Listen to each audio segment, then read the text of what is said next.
Rail आई, station पर बहुत सारे खूंचा वाले दूसरे लोग अपने अपने सामान को बेचने की आवाज़ लगाने लगे।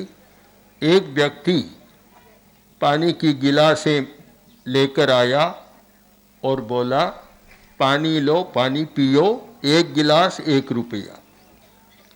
तो एक यात्री ने कहा, ठग रहे हो, पानी की 1 गिलास का 1 रुपया।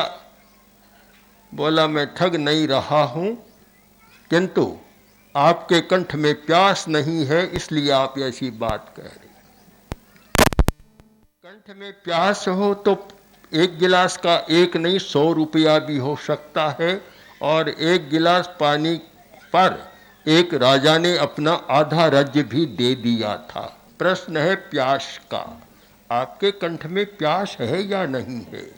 संगठन की बात करूं, सामाजिक संगठन की, अगर आपके कंठ में सामाजिक संगठन की, सामाजिक विकास की, सामाजिक उन्नति और प्रगति की प्यास है तो शायद अनुशासन की बात आपको अच्छी लगेगी। और अगर प्यास नहीं है तो फिर आप पानी का मूल्यांकन भी नहीं कर पाएंगे और अनुशासन संगठन का मूल्यांकन भी नहीं कर पाएंगे।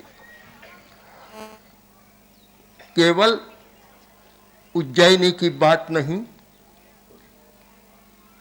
हिंदुस्तान की प्रकृति की बात है कि संगठन के प्रति रुझान कम है। व्यक्तिवादी मनोवृत्ति, स्वार्थ की मनोवृत्ति अधिक है, संगठन का मूल्यांकन कम है।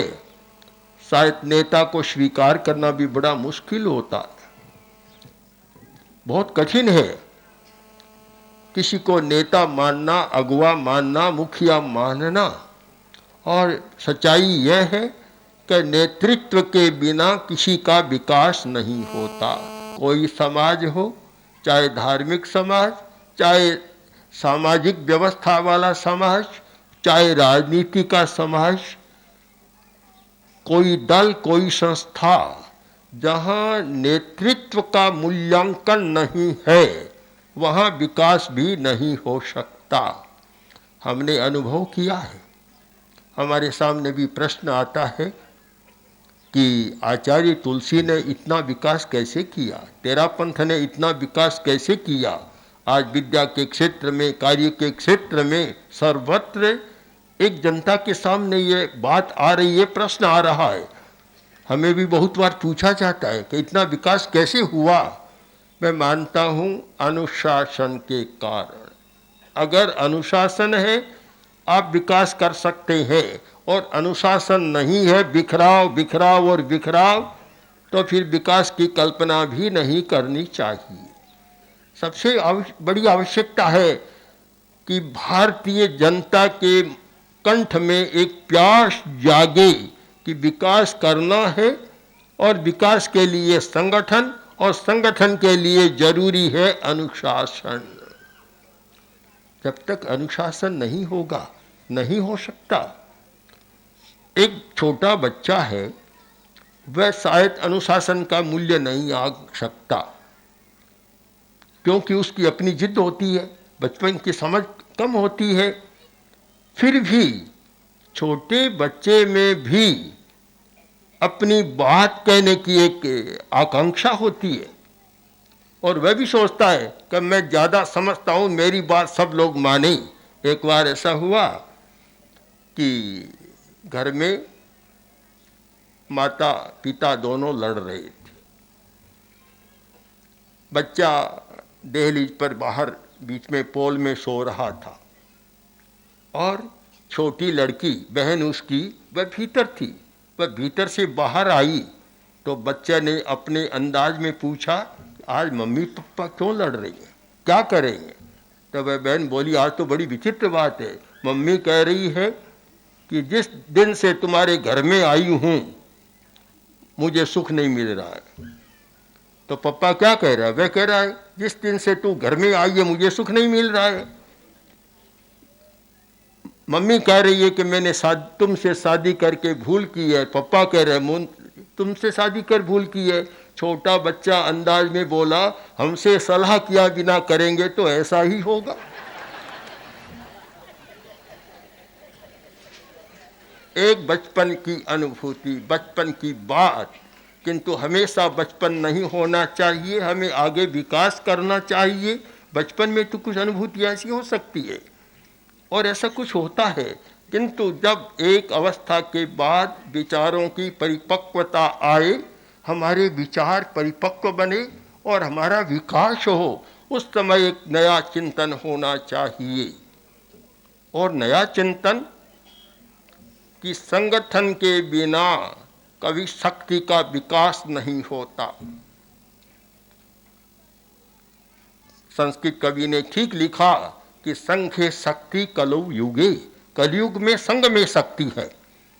मैं तो मानता हूं कलयुग कहने की जरूरत नहीं थी, चाहे त्रेता युग हो चाहे सतयुग हो, शक्ति है तो संगठन में है, अकेले में कोई शक्ति नहीं होती। मैंने धर्मगुरुओं से भी सुना है कि अकेले में शक्ति नहीं होती, संगठन के आधार पर हम काम कर रहे हैं। आचार्य तुलसी बहुत बार कहते थे कि मेरे साथ एक संगठन है, इसलिए मैं इतना काम कर रहा हूं, अकेला मैं क्या कर सकता हूं। मैंने यह भी सुना, पंडित नेहरू ने एक बार कहा था कि कांग्रेस में हूं इसलिए मैं नेहरू हूं, अगर कांग्रेस छोड़ दूं तो मेरा अस्तित्व क्या होगा।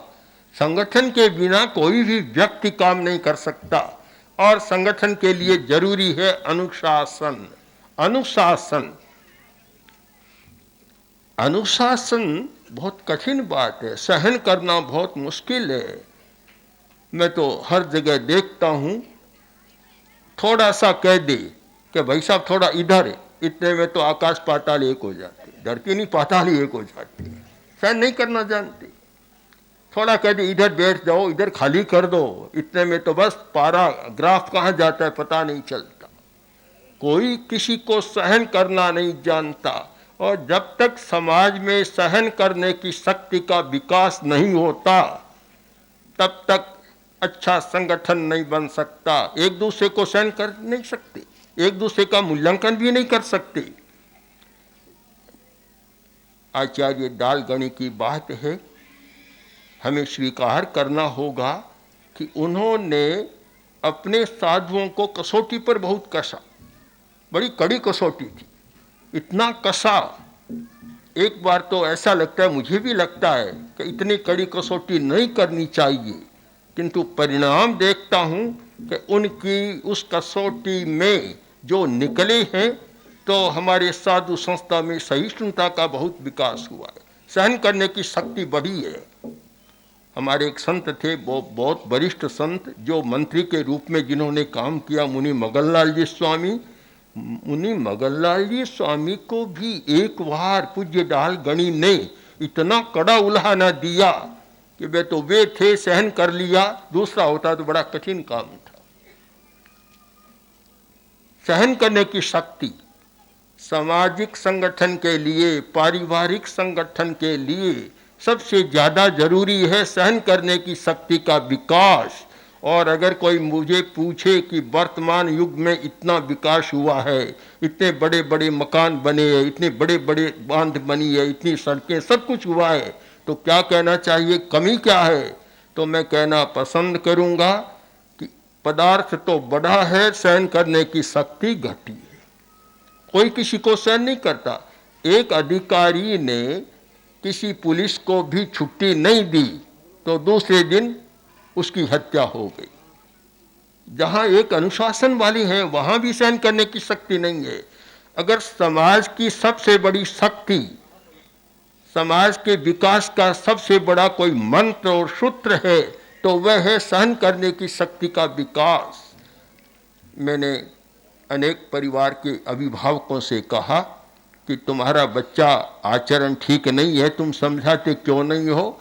बोले महाराज नहीं कहते हैं तब तक अच्छा, कहेंगे तो पता नहीं आकाश में मिलेगा पाताल में मिलेगा, पता नहीं कहाँ चला जाएगा, जिएगा या मरेगा। जहां अभिभावक भी इतना संकोच करते हैं कहने में, आप उधर डालगणी को देखें, कि बड़े बड़े संतों को भी कुछ कह देते थे, बड़े बड़े श्रावकों को भी कुछ कह देते थे। मन में संकोच नहीं था, क्यों कोई आकांक्षा नहीं थी, कोई स्पृहा नहीं थी। और ये स्वीकार करना चाहिए कि उन्होंने एक कुंभकार के रूप में कच्चे घड़ों को पकाने का बहुत अच्छा काम किया था। आप लोग बाजार में जाते हैं, कौन सा घड़ा खरीदते हैं उज्जैन में? एक कुंभकार ने घड़ा बनाया, लौंदा बना दिया, आकार बना दिया, उसे खरीद कर लाते हैं क्या कभी?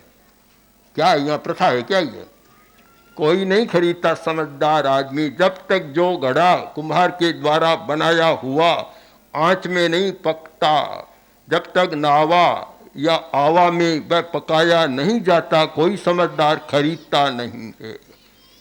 तो भला एक घड़े को भी, कच्चे घड़े को आप नहीं खरीदते और कच्चा आदमी रहने देते हैं, बच्चे को कच्चा रहने देते हैं, और फिर आप सामाजिक संगठन की कल्पना करें, ये कैसे संभव होगा? कभी संभव नहीं है। उसके लिए जरूरी है पकाना। पकाना बहुत आवश्यक है, और पकाने की बात बहुत कम हो गई। माता पिता भी ध्यान नहीं देते कि बच्चा पकता है या नहीं पकता है। कच्चा फल खट्टा होता है, पकाया जाता है तब मिठास आती है, पर पकाने की चिंता नहीं करते, शायद डरते हैं। डरते महामात्य चाणक्य का यह था कि 10 वर्षाणी ताड़े, जब बच्चा 10 वर्ष का हो जाए तो उसको ताड़ना देनी चाहिए, पकाना चाहिए, कोरा लाड प्यार ही नहीं, पकाना चाहिए।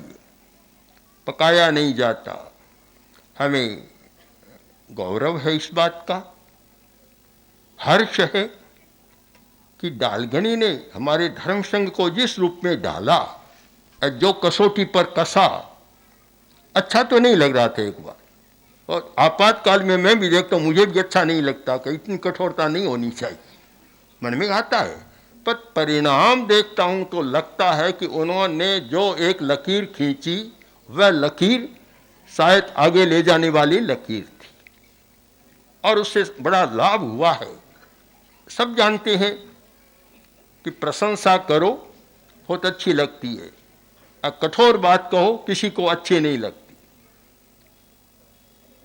तो शायद डालगनी प्रशंसा करना नहीं जानते थे, नहीं थी ये, पर कठोरता थी। पर कठोरता ने, उस कड़ेपन ने एक ऐसे रास्ते का निर्माण किया कि हर व्यक्ति सहन करता चला गया, सहन किया, और एक ऐसी पीढ़ी साधुओं की तैयार हो गई कि जिनमें सहिष्णुता का विकास हुआ। आज सबको सोचना है, चाहे पारिवारिक संगठन है, इकाई है, उन्हें भी सोचना है कि हमारे घर में सहन करने की शक्ति है या नहीं। एक इतना बड़ा गुण मानता हूं, एक प्रचलित बात है कि चीन का सम्राट, उसका एक प्रधानमंत्री जो वृद्ध हो गया, सेवानिवृत्त भी हो गया। सम्राट को एक पता चला कि प्रधानमंत्री के घर में 1000 आदमी एक साथ रहते हैं और 1000 आदमी की रसोई बनती है। उज्जैन में कोई ऐसा परिवार है क्या जहाँ 1000 आदमी की रसोई एक साथ बनती है? 100 आदमी की बनती है क्या? पहले संयुक्त परिवार था, संगठन था, सहन करने की शक्ति थी, तो 100-200 आदमियों की रसोई तो मैंने भी देखी है। पर आज तो 2 की एक साथ हो जाए तो बड़ी बात है। कभी कभी तो पति पत्नी के चूल्हे भी अलग हो जाते हैं, एक साथ नहीं होते, क्योंकि सहन करने की शक्ति नहीं है, बिल्कुल सहन करना नहीं जानते। इतनी इस बात की कमी हुई है, और असहिष्णुता में कभी संगठन का और विकास हो नहीं सकता। सम्राट ने कहा, प्रधानमंत्री मैं एक दिन तुम्हारे घर आना चाहता हूं। उसने कहा बड़ी कृपा होगी। सम्राट आया, देखा विशाल प्रांगण जहां 1000 आदमी एक साथ बैठकर भोजन कर सकते हैं। रसोई देखी तो आश्चर्य में रह गया। सम्राट ने सोचा मेरी रसोई तो बहुत छोटी है, मेरा घर तो। बैठे, बोले प्रधानमंत्री ये कौन सी कला है, मुझे भी सिखाओ कि इतने लोग एक साथ रह सके। क्या कारण है? प्रधानमंत्री वृद्ध हो गया था, कम बोलता था। अपने एक लड़के से, पोते से कहा कि कागज पेंसिल लाओ, मंगाया, लिखता गया, पूरा पन्ना भर दिया दोनों तरफ, सम्राट के हाथ में थामा। सम्राट ने पढ़ा, केवल एक शब्द लिखा था, सहिष्णुता सहिष्णुता सहिष्णुता, बस इसके सिवा कोई नहीं। सारा पन्ना सहिष्णुता से भर दिया कि महाराज हम 1000 आदमी एक साथ रहते हैं, एक साथ भोजन करते हैं, एक साथ हमारी रसोई पकती है, उसका कारण है सहिष्णुता, हम एक दूसरे को सहन करना जानते हैं।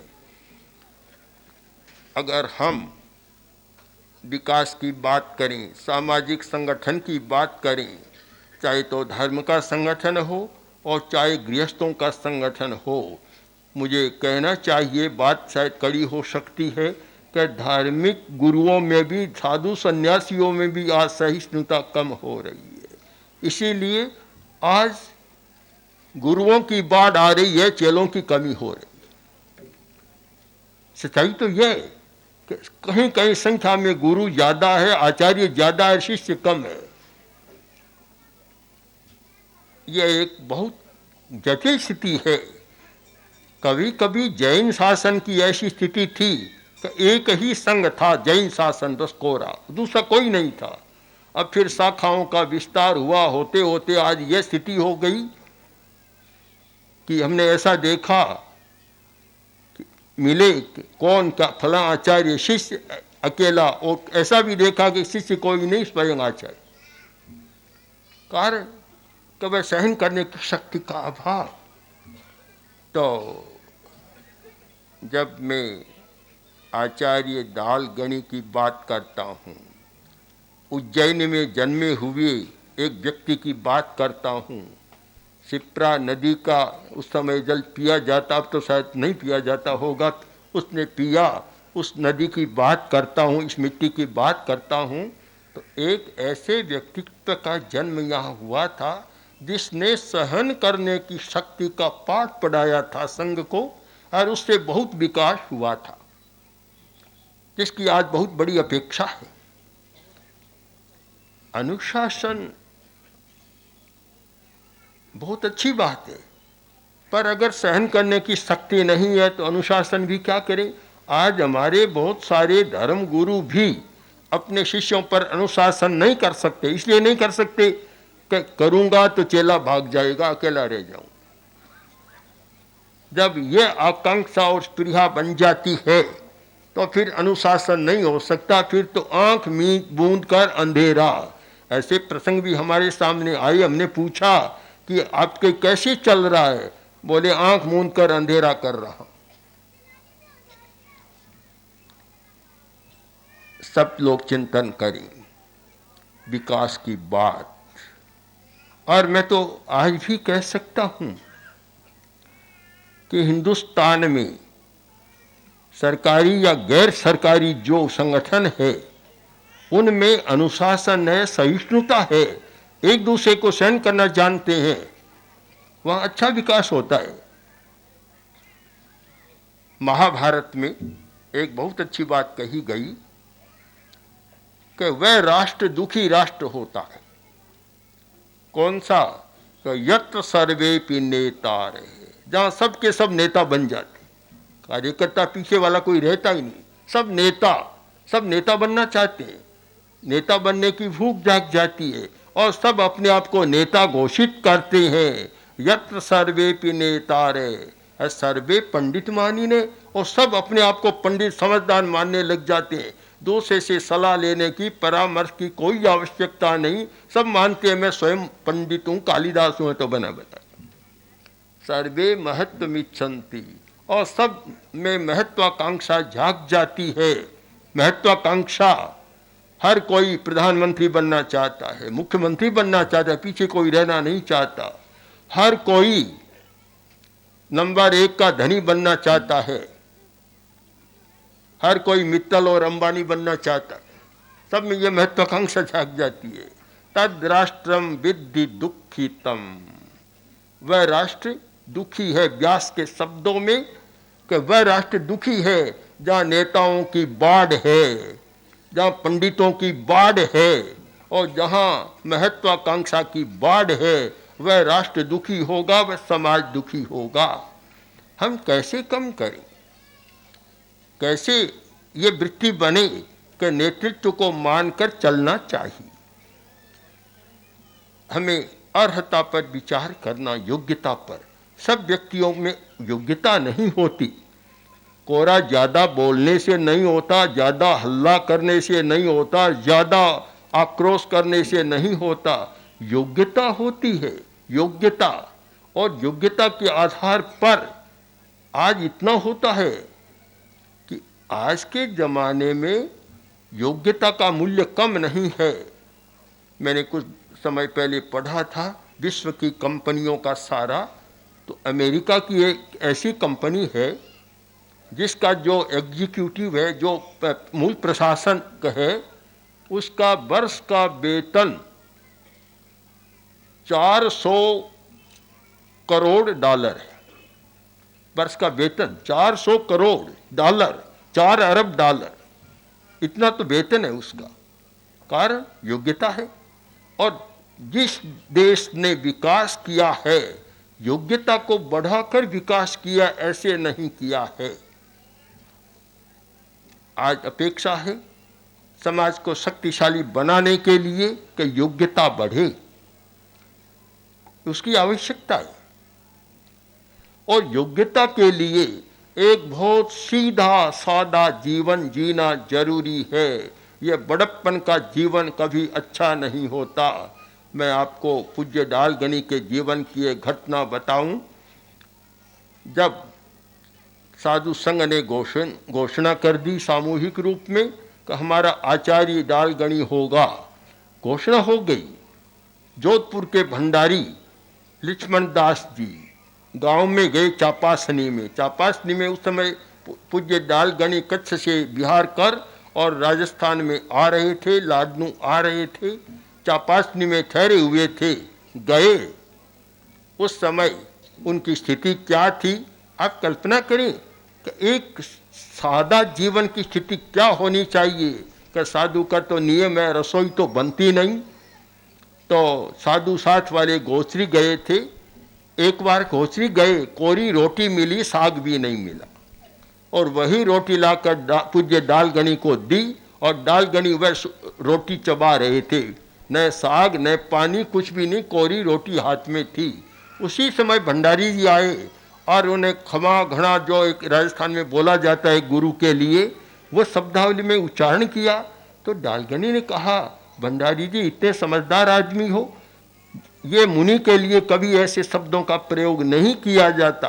आप निष्प्रियता देखिए, नहीं तो देखते कितना अच्छा बड़े बड़े शब्दों में, लच्छेदार शब्दों में भंडारी जी ने मेरा गुणगान किया है। डालगनी राजी नहीं हुए, नाराज हुए, बोले भंडारी जी इतने समझदार हो, इस प्रकार के शब्दों का प्रयोग करते हो। इन शब्दों का प्रयोग केवल आचार्य के लिए होता है, साधु के लिए, सामान्य साधु के लिए नहीं, कैसे कर रहे हो।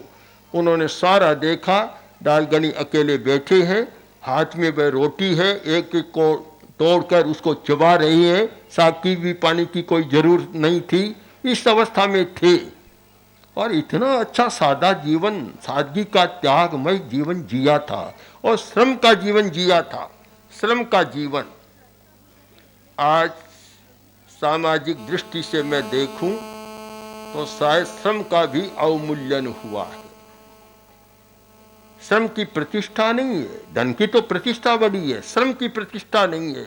बड़े लोग तो श्रम करना जानते ही नहीं। हम साधुओं की भाषा में कहते हैं कि बड़े लोगों को श्रम करना कल्पता भी नहीं, जानते भी नहीं है वे, और उसको छोटा मानते हैं। छोटा। डालगनी का जीवन तो बड़ा श्रमिक जीवन था। और जहाँ श्रम होता है वहाँ विकास होता है, श्रम की प्रतिष्ठा होती है वहाँ विकास होता है। और जहाँ श्रम का अवमूल्यन होता है, श्रम को छोटा माना जाता है, वहाँ कभी विकास नहीं होता।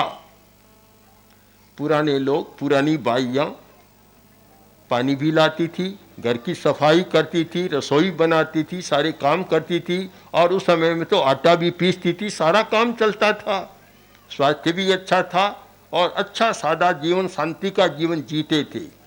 आज तो ऐसा हो गया, कोई भी काम करने में संकोच होता है। बड़प्पन के कुछ मानदंड ऐसे बन गए, और झूठे मानदंड किस प्रकार समस्या पैदा करते हैं। आपको एक कहानी बताऊं कि झूठे मानदंडों में आदमी कितना भोगता है, कष्ट भोगता है, स्वयं भोगता है। आज तो कोई रसोईया नहीं है, रसोई बनाने वाला, तो चलो बाहर ही खा लेंगे, स्वयं नहीं बना सकते। स्वयं पानी पीना भी मुश्किल होता है, बड़े आदमी है, स्वयं पानी कैसे पिए, पानी पीना भी मुश्किल होता है, प्यास में भले ही रह जाए। ऐसी कोई एक घटना घटी।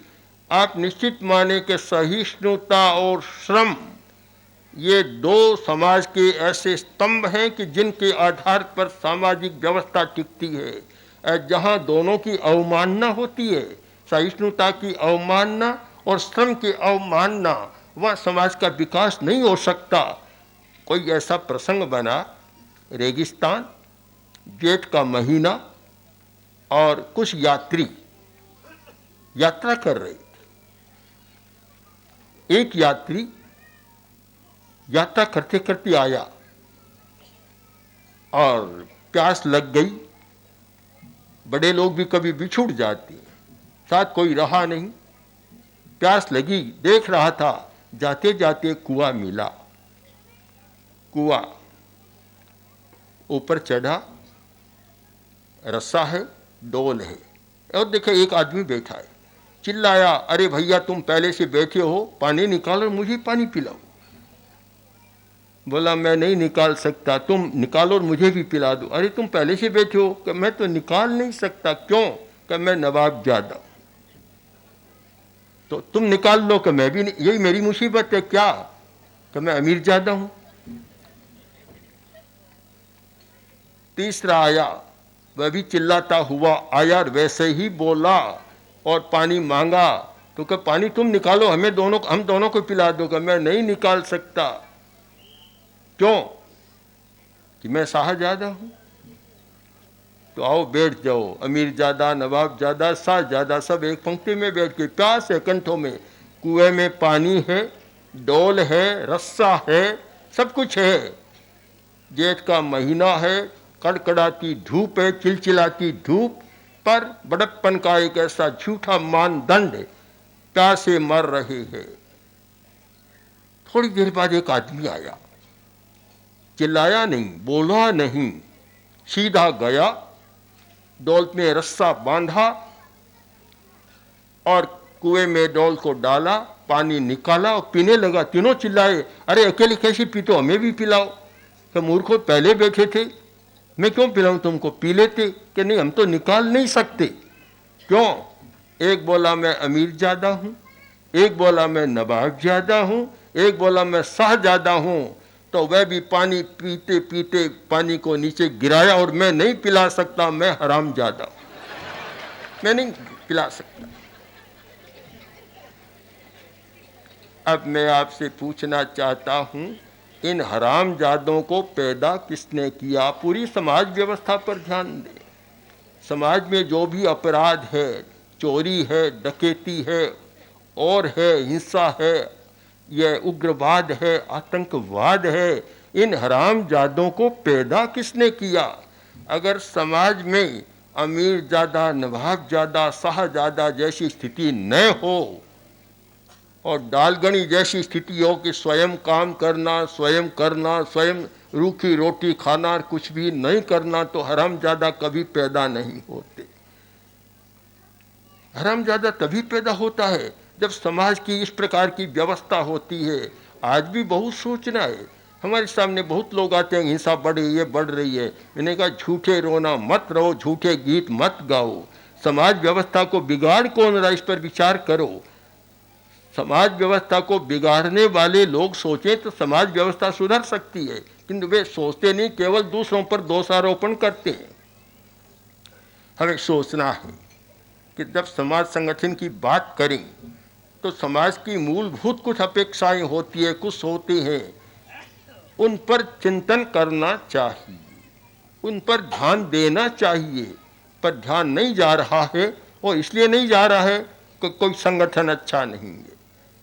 संगठन चिंतन करे तो व्यवस्था में परिवर्तन एक व्यक्ति से भी नहीं होता। ऐसे संगठन हो जो समाज की व्यवस्था में बदलाव लाने के लिए प्राण प्रण से कटिबद्ध हो, समर्पित हो, तो परिवर्तन आ सकता है। मैं यात्रा में देखता हूँ कहीं कहीं ऐसे संगठन अच्छा काम कर रही हैं, बहुत अच्छा काम करें, काफ़ी परिवर्तन आसपास में हो रहा है, पर बहुत कम संख्या में वैसे लोग हैं। एक व्यापक समाज की व्यवस्था पर विचार करूं तो चिंतन करने वाले लोग भी बहुत कम हैं, और चिंतन करने वाले हैं उनका नेतृत्व मानने वाले लोग तो बहुत ज़्यादा कम है, इसलिए परिवर्तन नहीं आ रहा है। तो इस सारे संदर्भ में मैं डालगनी के नेतृत्व को देखता हूँ तो लगता है कि उनमें नेतृत्व करने की क्षमता थी। नेता में कोई कठोरता नहीं होती, अनुशासन का प्रश्न वहाँ कठोरता है, पर कोमलता भी होती है। कोमलता भी बहुत थी, जहाँ कठोरता की जरूरत वहाँ कठोरता, और कोमलता की जरूरत वहाँ कोमलता। मुझे लोग कहते हैं कि बहुत कोमल है, करुणा है, मैं स्वीकार करता हूँ, पर जहाँ कोई व्यवस्था का प्रश्न होता है वहाँ सारी गायब हो जाती है कोमलता दया। वहाँ तो फिर उस दृष्टि से ही काम लेना होता है, हमें सापेक्ष दृष्टि से, अनेकांत दृष्टि से। और मैं मानता हूँ समाज संगठन के लिए, समाज की व्यवस्था के लिए, सामाजिक सुधार के लिए अनेकांत की शैली जितनी महत्वपूर्ण है, उतनी महत्वपूर्ण शैली शायद मेरे ध्यान में कोई दूसरी नहीं आई। हम सापेक्ष दृष्टि से विचार करें। अब देखें, डालगनी इतने कठोर थे, पर उनके उत्तराधिकारी पूज्य कालूगणी, एक कोई प्रसंग आया तो डालगनी ने कहा कि तुमने ऐसा ऐसा। कालूगणी ने कहा इस प्रकार कि गुरुदेव, हम हाथ जोड़ना जानते, हम यहाँ से हाथ जोड़ना नहीं जानते। डालगनी के सामने इतना साफ कह दिया, छोटी अवस्था थी, कहा कि हम हाथ जोड़ना तो जानते हैं, पर यहाँ से कोनी से हाथ जोड़ना नहीं जानते। जो ऐसा जोड़ते हैं उन पर आप शायद विश्वास करते होंगे। बहुत कड़ी बात। डालगनी ने उस बात को सहन किया और उस पर ध्यान दिया। तो दोनों प्रकार की स्थितियां जब हो, सामंजस्य हो, हम छोटों की बात पर भी विचार करें और बड़ों की बात पर विचार करें। छोटों में भी बहुत समझदार होते हैं, समझदारी का कोई ठेका नहीं ले सकता। बड़े लोग समझदार होते हैं तो कुछ छोटे बच्चे इतने समझदार होते हैं कि उनकी बात पर भी हमें ध्यान देना चाहिए। बालादपि सुभाषितम, नीतिकार ने, शायद चाणक्य ने लिखा है, बालादपि सुभाषितम, एक बच्चे से भी अच्छी बात हो तो स्वीकार करनी चाहिए। और समझदारी का ठेका केवल पुरुषों का नहीं है, स्त्रियां भी बहुत समझदार होती है, इतनी समझदार कि कहीं कहीं तो शायद पुरुष नीचे पड़ जाते हैं, स्त्रियां अच्छा काम करती है। हमारा कोई अहंकार न हो कि मैं ही समझदार हूँ, ऐसा नहीं होना चाहिए। समझदार से स्वीकार करना चाहिए। हमारी सापेक्ष दृष्टि बने, सापेक्ष। डालगनी में मैंने देखा सापेक्ष दृष्टि थी, सापेक्षता का प्रयोग करते थे। सापेक्ष, निरपेक्ष, एब्सोल्यूटली हम कोई निर्णय नहीं कर सकते। सापेक्ष दृष्टि से एक दूसरे की बात पर ध्यान दें तो समाज बहुत अच्छा हो सकता है। तो समाज संगठन के लिए अभी मैंने 3 सूत्रों की चर्चा की, सहिष्णुता, श्रमनिष्ठा और सापेक्षता। सापेक्षता, मेरे हाथ में एक कपड़ा है, कितने लोगों के श्रम की बूंदों से यह कपड़ा बना है। किसी ने बीज बोया, खेत को उर्वर, भूमि को उर्वर किया, फिर दूसरे पदार्थों का भी योग मिला, पानी का, धूप का, हवा का, सबका योग मिला। फिर पौधा पनपा, अंकुर हुआ, फिर किसान ने कितना किया, फिर पौधा बड़ा हुआ। तब हमने अभी रास्ते में देखा, एक एक खेत में सैकड़ों मजदूर बैठे काम कर रहे हैं, कपास को तोड़ रहे हैं, कपास को बीन रहे हैं। वह हुआ, फिर बाजार में गया, फिर फैक्ट्री में गया, कितने सैकड़ों सैकड़ों लोगों का हाथ लगा तब हमारे हाथ में एक छोटा सा कपड़ा आता है। समाज सापेक्ष है, हम निरपेक्ष होकर चलते हैं कि बस मैं पिया, मेरा बैल पिया, कुआ चाहे ढह पड़ो, इस प्रकार की यह निरपेक्ष स्वार्थी वृत्ति बनती है। बस समाज कभी बस अच्छा विकास नहीं कर सकता। तो इन 3 सूत्रों पर आप ध्यान दें और पूज्य दाल गणी के जीवन से इन 3 सूत्रों का बोध पाठ लें कि सहन करने की शक्ति, श्रमनिष्ठा और सापेक्षता। सापेक्षता तो फिर आपका काम अच्छा चल सकता है, समाज अच्छा बन सकता है। हमारी कठिनाई एक हो गई, हम स्तुति प्रशंसा करना बहुत जानते हैं, वैसा बनना नहीं जानते। मैं स्तुति को अच्छा मानता हूँ, अच्छा नहीं भी मानता। अगर स्तुति और प्रशंसा वैसा बनने के लिए हो तो बहुत अच्छी बात है, और स्तुति और प्रशंसा केवल बोलकर बात को समाप्त करने के लिए, केवल दूसरे को राजी करने के लिए हो तो शायद प्रशंसा से अधिक घातक कोई वस्तु भी नहीं। इसलिए सब लोग चिंतन करें, हम चाहे पूज्य दालगणी हो, चाहे कोई दूसरा व्यक्ति हो, कोई समझदार हो, बड़ा कोई आदमी हो, कोई स्तुति न करें। उनके जीवन में तत्व और उस व्यक्ति ने कैसे अपने जीवन में विकास किया, उस विकास के सूत्रों पर अमल करें, उनको क्रियान्वित करें, तो शायद स्तुति करना भी हमारा बहुत सार्थक हो सकता है। तो आज हम वहाँ से नयापुरा में आए और पूज्य दालगणी का स्मारक है, वहाँ आना था। नयापुरा के लोगों की भी भावना थी, आए, आप लोगों ने सुना। अब मैं क्या पूछूं, अगली बात कहूं या नहीं कहूं? सुना तो है। हमारे यहाँ पूरी क्रिया नहीं होती, समग्रता नहीं होती। टोटेलिटी आज बहुत पश्चिमी जगत में चलता है, समग्रता नहीं होती। हम चाहे उपनिषदों को देखें, चाहे जैन आगमों को देखें, एक बात बतलाई गई कि श्रवण मनन निदिध्यासन, उपनिषद का वाक्य है, सुनो, मनन करो और निदिध्यासन करो। हमारे यहाँ तो सुनने के बाद बात समाप्त हो जाती है, बस बात समाप्त, सुन ली, अब आगे करने के लिए कोई अवकाश नहीं है।